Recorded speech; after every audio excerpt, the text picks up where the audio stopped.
Я немного цифр скажу, значит, по памяти. В Республике Абхазия на данный момент 858 мест размещения.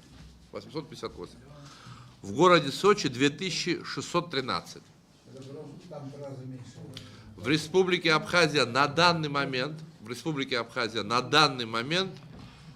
более 39 тысяч койко-мест.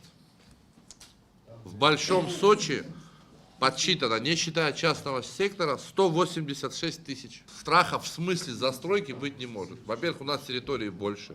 Во-вторых, две трети территории Республики Абхазия это горы. И самое главное, вот я хотел бы, как Аслан Георгиевич сказал, немного лирики добавить. По поручению руководства республики, Министерства туризма в преддверии сезона мы проездили всю Абхазию.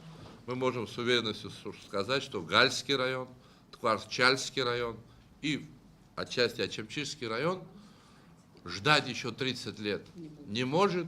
Не потому, что они нетерпеливые люди, а потому, что это природа. Хочу заметить, как бы это грустно не звучало, хотя мы с большой теплотой вспоминаем прошлое, Республика Абхазия была полностью дотационная.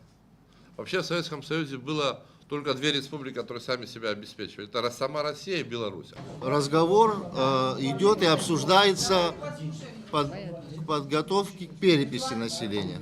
Перепись. Пока только подготовка, потому что это очень большая работа. Там же надо, самое главное, не просто перепись провести как такую, получить результат. Там надо узнать, какая цель должна быть достигнута, какие задачи ставить. Я в отношении тоже кое-что хотел бы добавить, если не возражаете, в отношении налогов. Вот здесь сегодня говорили об обелении бизнеса. Ну, не секрет же, мы об этом тоже все знаем. На территории нашей страны сегодня, ну, прибывает, наверное, более 10 тысяч, да, даже, может, и 15 тысяч иностранных граждан.